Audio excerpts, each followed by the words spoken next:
Hello. Eventually somebody's going to watch one of these videos. I just know it.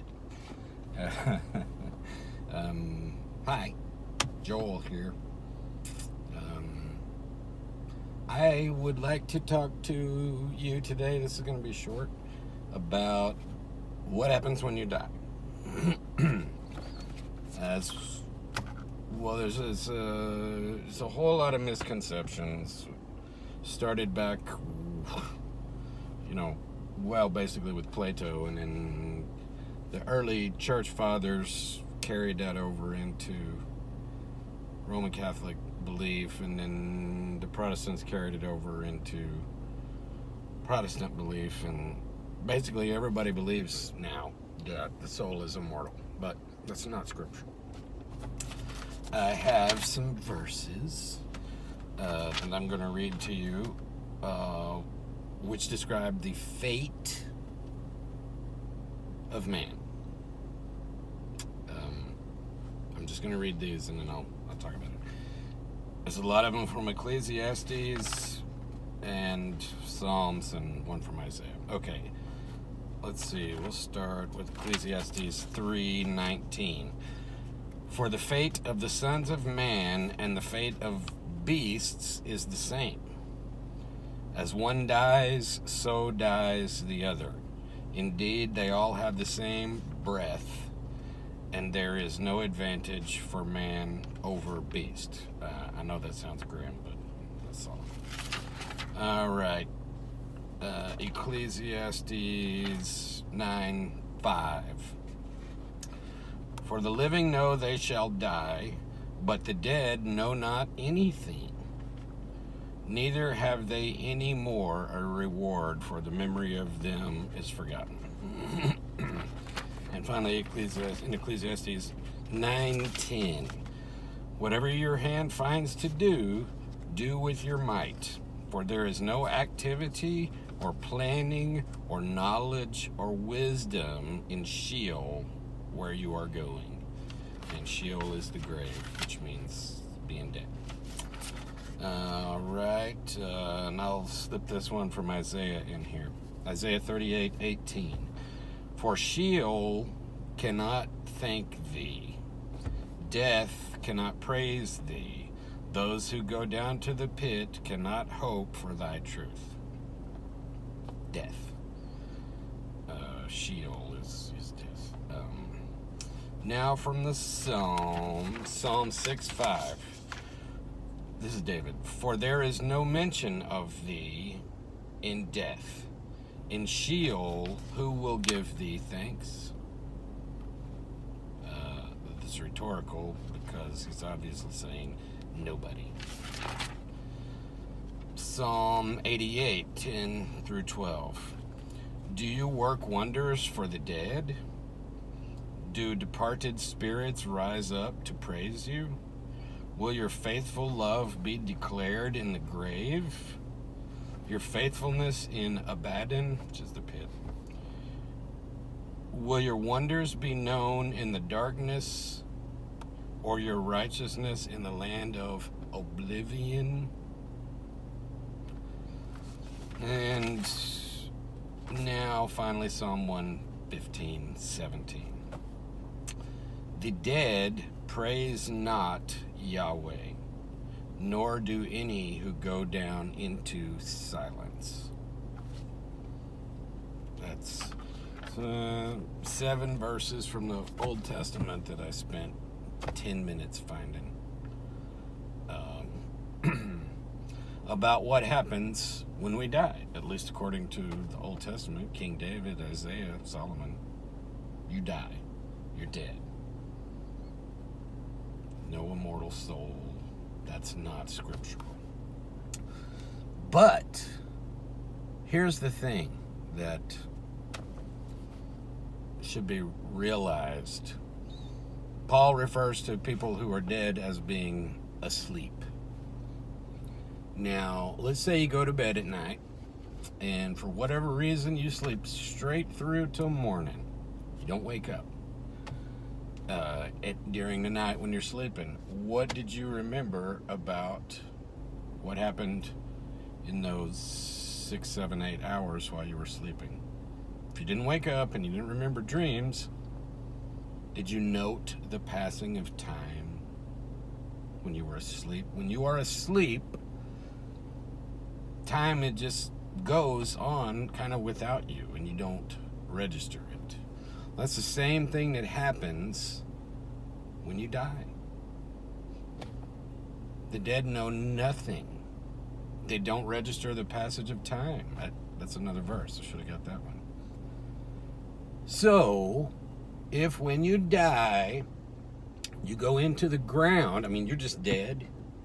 There's no immortal soul floating off to heaven or hell. Not scriptural. So when you die and your soul, which is your breath and your life and your emotions and your choices, passions, stops existing. Jesus said, don't fear him who can kill the body. Fear him who can destroy body and soul in Gehenna. So the soul can be destroyed after the resurrection. So it can be destroyed. And that's in the second death. So in the first death, your soul stops. You don't go floating off anywhere. But since the dead don't register the passage of time, guess what's going to happen when you die? If you don't register the passage of time when you're dead, it's going to happen like this. You're going to die, and then you'll be standing at the judgment. Just like that. It's not going to be laying in the ground or being somewhere else thinking, over days, weeks, months, years, decades, centuries, millennia. You do not register the passage of time when you're dead. So, when your consciousness ends, that's it. And it doesn't matter how long it is between when you die and when the resurrection is, you will not register it. It'll be dead, resurrection. You go straight from consciousness to resurrection, which is consciousness again. You go from this dead body to the resurrected body immediately. It won't actually be immediately because time will go on, but you won't know that. So, people that died 4,000 or 5,000 years ago, they're dead. And they're just laying there not experiencing anything. So when they died, or when we die, if we die 10 minutes, if we die 10 minutes before the resurrection, those people that died 4,000 years ago and us will both be resurrected immediately without any recognition of the time passing. So, even though there is no eternal soul, it doesn't matter, because it's going to be death, resurrection, just like that. Because we won't register the passing of time. So if you died today, that's, then today you would be resurrected, as far as you knew, because it's going to come immediately, just like the morning comes immediately if you sleep through the night.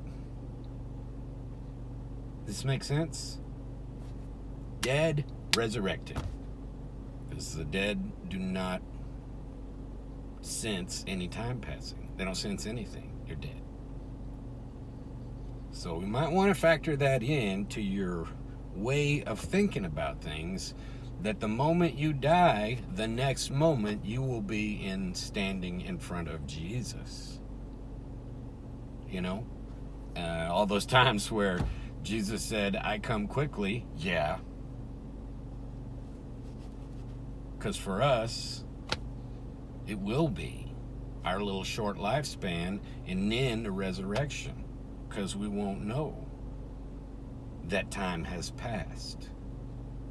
It'll be immediate to the person who has died, doesn't matter how long ago it was. Dead, standing at the resurrection. Boom, boom. Okay?